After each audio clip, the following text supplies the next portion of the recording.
শুরু করিতেছি মহান আল্লাহর নামে, যিনি পরম করুণাময় এবং অত্যন্ত দয়ালু। আমি যে খাটটাতে বসে আছি, আপনাদেরকে দেখলে মনে হইতে পারে যে আমি মনে হয় কোনো পর্যটনের জায়গায় বসে আছি কিনা, যে উপরে এখানে বসে রেস্ট নিতেছি। আসলে এরকম না। এটা আমার বাড়ির পাশেই একটা গ্রাম, গুগাউড়া গ্রাম। এই গুগাউড়া গ্রামে এইবারে যে আমাদের ঘূর্ণিঝড় হয়েছে, ঘূর্ণিঝড়ে এই বাড়ির যা আছে সব নিয়ে গেছে। আর আমার পিছনে যারা আছেন তারা এই বাড়ির বাসিন্দা। এখন যে কারণে আমার ভিডিওটা করা, আমাদের এইবার ঘূর্ণিঝড়ে প্রায় 150 থেকে 200 বাড়ি ঘর এইভাবে বিভিন্নভাবে ক্ষতিগ্রস্ত হয়েছে। কিন্তু আমার কাছে টিনের বরাদ্দ আসছে মাত্র 87 বা 90 বানের মতো টিন। এখন এগুলা দেওয়ার পর আমার আরো দেখা যাইতেছে যে 70-80টা যেটা ইমার্জেন্সি, আমি তো অলরেডি যা আছে বন্টন করে ফেলছি।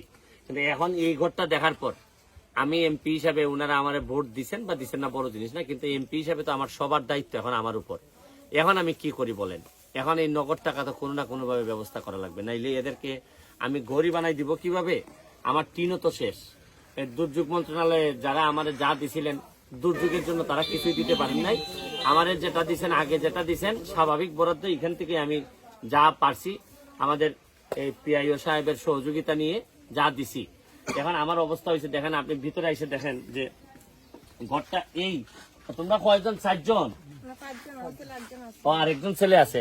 এদিকে দেখো, আবার এদিকে দেখেন, এইদিকে দেখেন, ওনারা আবার আমার জন্য একটু কোকের ব্যবস্থা করছেন, মজো। মনে করছেন যে আমি আসবো তো বইলে আসছিলাম, যে এই মজোর ব্যবস্থা করছেন। দেখেন এইরকম টিন নাই, চাল নাই, সবকিছুর পরেও দেখা যাইতেছে যে একটু মজোর ব্যবস্থা করছেন, যাতে আমি একটু এমপি তো এই জন্য আমি একটু ড্রিঙ্ক খাইতে পারি যেন আর কি। এই হচ্ছে কি আতিথেয়তারও একটা জিনিস আপনাদেরকে। ও আচ্ছা আচ্ছা, বসির ফরিদ ভাই, দেখেন আমি ভিডিও করতে করতে ফরিদ ভাইয়ের পক্ষ থেকে 10,000 টাকা অলরেডি উঠে গেছে। একটা হাততালি দাও না সবাই। আমাদের এলাকার উনি একজন বুল্লা ইউনিয়ন, আমার পাশের উপজেলার উনি একজন ব্যবসায়ী মানুষ। এই ভিডিও চলতে চলতে অলরেডি 10,000 টাকা দিয়ে দিচ্ছেন। আমি ধন্যবাদ জানাই ফরিদ ভাইকে। এই টাকাটা আপাতত এখনই তোমরা 10,000 টাকা পাইলে, আমি তো এখনো দেই নাই, কথা বুঝছো? যে এটা এটা রাখো। আর আমার পক্ষ থেকে আমি সাহেবকে বলে যাচ্ছি যে এই টিন বা যা যা লাগে, যেহেতু এটা আমার গ্রামই বলতে গেলে, বা আমি এমপি হওয়ার পর তো এখন আর কারোই এইভাবে টিন থাকবে না আর আমি আরামে এসি দিয়ে ঘুমাবো, এটা তো হইতে পারে না। ধরেন অনেক কিছু সহ্য করে নিতে হয়, কিন্তু এতটা পারা যায় না। কারণ মানুষ হিসাবে মানুষের কষ্টে যদি আপনি কষ্ট পান, তাহলে এই ধরনের বাড়ি ঘর এগুলা ভাঙা দেখলে আর সহ্য হয় না। তো আমি চেষ্টা করে যাচ্ছি। তোমরা এখন আর খিতা লাগে? এখন টিন দাদা, টিন লাগে।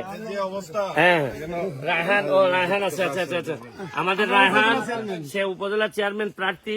আমার ভাল লাগছে যে বাচ্চা ছেলে, কিন্তু সে তার যে হৃদয়টা, কলিজাটা দেখে আমার ভাল লাগলো। এখানে কত?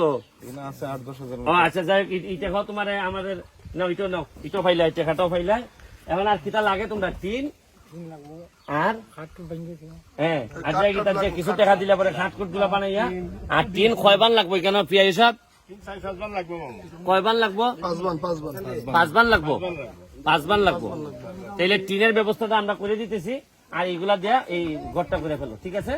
ওকে, ঠিক আছে বাবা। আর পড়াশোনা করেনি এরা?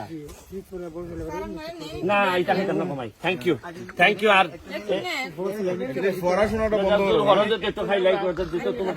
এটা নয় যে নাও চেয়ারম্যান, এই ফরিদ ভাই আনাদিন গ্রামে। আর এখানে আমাদের পটুয়াখালীর চেয়ারম্যানও আছে। পটুয়াখালীর চেয়ারম্যান একটা গ্লাস খাও। আপনার কিরকম লাগতেছে? খুশি নেই আপনারা? এটা ভিডিও লিয়ে লাভ নাই, এটা ইন্টারভিউ লিয়ে লাভ নাই। আপনি এমপি বানাইছেন, এটা করতে মানুষ। যাই হোক,